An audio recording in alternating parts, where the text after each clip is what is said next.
How good is the spatial audio? How good is the audio clarity? How good is all of the other aspects? How good is the experience? Well, maybe poetry is the way to describe the experience. I want to introduce to you my Telepresence haiku.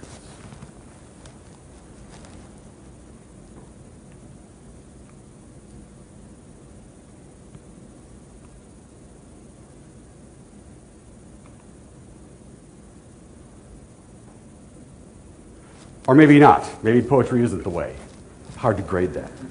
But this book called The Experience Economy, if you have not read it, I urge you, please read it. Anyone involved in video conferencing is talking about the experience in our industry all the time. This was written by a pair of economists, Pine and Gilmore. It caters directly to our experiential medium. We tend to manage video conferencing like a service when we should be managing the experience of video conferencing. I can't go into more details, but I do want to introduce one of the concepts of that book, and that is the idea of experience realms. They talk about measuring an experience on two axes, one of absorption and immersion, the other passive versus active participation. Absorption is like watching a television show. It comes into you. Immersion is you go into it. Think of the immersive telepresence rooms. You go into them. Watching a television program, you're absorbing the information. It goes into you. Passive and active participation is fairly obvious. When you cross these two axes, the quadrants become very interesting. Cross absorption with active participation, and you have education. You're the students, you're absorbing what I'm talking to you, and it's educating you.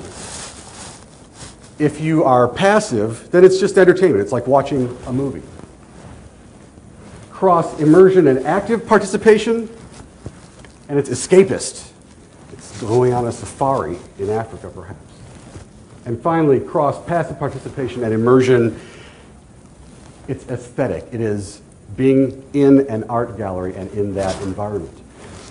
This is a new concept. Read the book. It's good. But the point being, the more compelling experiences are ones where the lines between these different quadrants are blurred.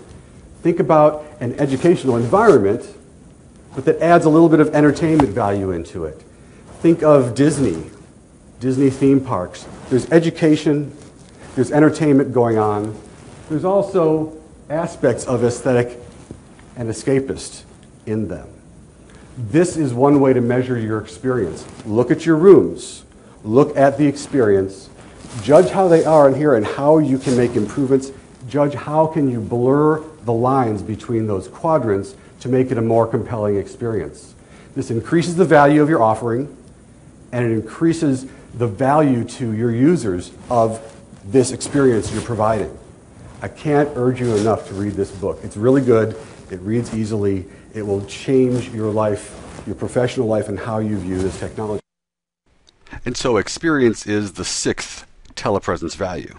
Now, to go back and recap, the telepresence values are visual presence. How well does it look like I'm there and you are here? Eye contact. How well do we make eye contact? How well does it feel like we're making eye contact? And does that work from everywhere in the room? Visual congruence. How well does the room at the other end look like my room and this end? Audio presence. Does it sound like the voices are coming from the people's mouths? Audio quality. Is it quiet enough? Does the sound come through crisp and clear and clean? How good is the echo cancellation and so on? And then the overall experience. Now we've talked about these. I'm going to show you in the next part how to go about actually measuring and grading a room for a particular kind of meeting experience. So in the next part, I'll take you through some examples for calculating the telepresence value.